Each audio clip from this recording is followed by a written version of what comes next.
Space is a vast, endless place where silence is absolute and loneliness seems to stretch into every corner. Andrews had been immersed in this stillness longer than he could remember.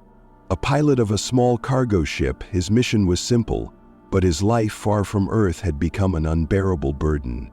He carried supplies and resources to distant colonies, in an endless cycle of long journeys, each one taking a year away from his family.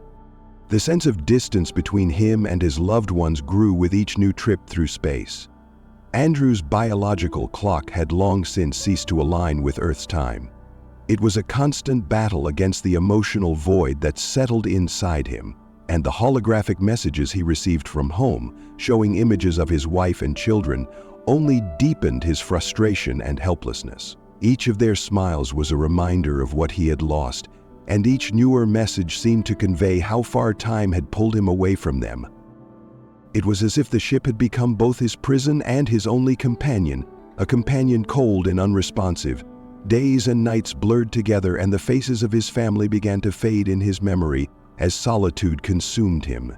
He, once full of dreams, now found himself a mere spectator in his own life, watching it pass from inside a metallic capsule that cut through the darkness of the universe.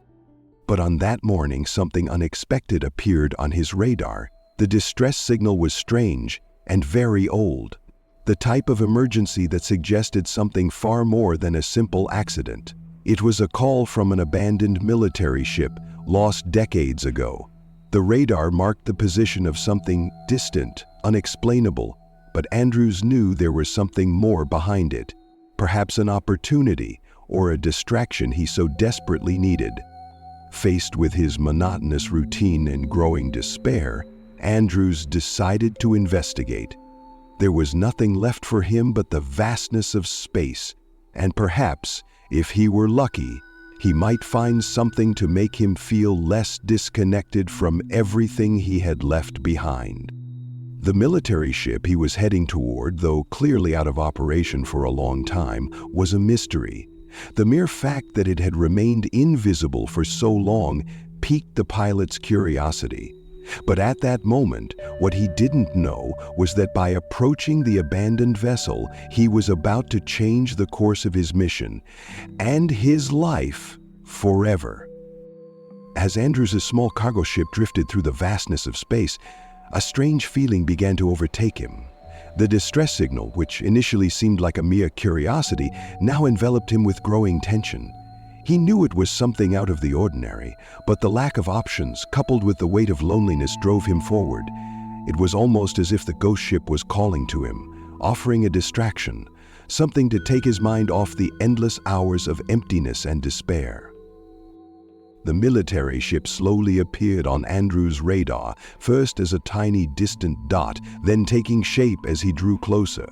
It was an imposing vessel, a monument to the past. Its sharp, angular lines were covered in layers of cosmic dust and decay, but it was still possible to sense the grandeur of its structure. The ship appeared to have been designed for war, its sharp forms and defensive angles indicating its original military purpose. As he approached, Andrews' heart began to race. He had no idea what to expect, but the atmosphere of abandonment and decay was palpable. The distress signal, which he had initially thought to be a malfunction, became clearer as he closed in on the ship's hull, yet something still felt terribly off. The signal was delayed by over a century. How could a distress call survive for so long, traveling through the vacuum of space for more than 100 years? Cautiously, he maneuvered his cargo ship near the military vessel, keeping his distance while conducting a preliminary scan. What would he find here? The remains of a failed mission? Or perhaps an opportunity? Something worth investigating? The thought of finding cutting-edge military technology or even valuable resources motivated him. But the feeling of being watched never left him. The ship appeared to be entirely inactive, with no signs of life. The silence was absolute. The external environment, free from the turbulence of stars and planets, was eerily quiet. Nothing moved, there were no signs of space traffic, and the communication systems were all silent. With the precision of someone who had been through this many times before, Andrews connected his ship to the old vessel's structure. Using repair tools and hacking into the security systems, he gained access with little difficulty. The entry point into the ship was now open. The sound of metal cutting and mechanisms activating echoed through the empty corridors. Like a beast waking from a long slumber, the old ship seemed to be slowly coming to life. As he crossed the entryway, the dim greenish light illuminated his path. The smell of rust and space dust lingered in the air.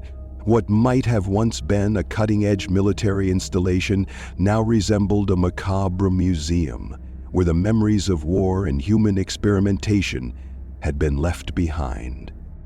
Walking through long hallways and empty rooms, Andrews felt an uncomfortable sensation, as if he were intruding on something that should not be disturbed. The abandoned technology was everywhere, but what surprised him the most were the bloodstains and remnants of a struggle, signs that something terrible had occurred here. The distress signal at last had an explanation. It had been there for a purpose, to rescue anyone who could hear it. But the response Andrews found was far darker than he had imagined.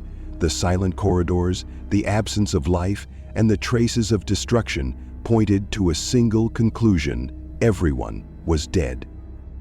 The atmosphere aboard the military ship was thick, laden with an uneasy energy that Andrews couldn't shake off. Every hallway seemed to lead to more questions, but for now, he hadn't found any clear answers. What had happened here? Where were the bodies? He felt as though something was lurking, a truth being kept hidden in the shadows of the ship, as if the ship's very systems were trying to conceal the story of its failure.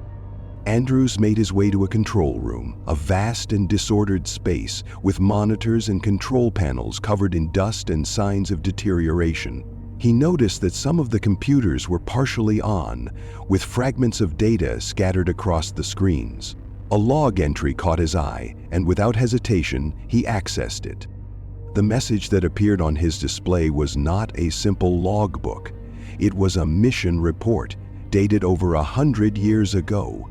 The mission's name was Xenobiotic Project, and it was clear that the ship had been part of a military attempt to study and manipulate an alien life form. These creatures, brought from a distant planet, were the focus of the most advanced experiments, and the digital memories still accessible made it clear that something had gone terribly wrong. As he continued reading, Andrews discovered that the ship was equipped with special chambers where the alien organisms were kept. These creatures were not mere biological specimens. They possessed an impressive intelligence, and over time, the ship's scientists began to realize they were dealing with something far more dangerous than they had ever imagined. The organism fed in a unique way, absorbing vital energy from any living being that came near it. What was most terrifying of all was what was recorded in the captain's final log. He spoke of losing control of the situation and the gradual extinction of the crew. The captain described how the creatures began to spread throughout the ship, attacking the crew members, using their bodies to feed and grow. The final entry, hastily written, spoke of an attempt to seal off the ship and send out a distress signal, but it was clear there was no hope. The captain's words, now preserved in fragmented digital files, echoed in Andrews's mind. He could feel the weight of the deaths that had occurred here and the imminent danger he now faced. He knew that if he stayed much longer, he would become part of that tragic history.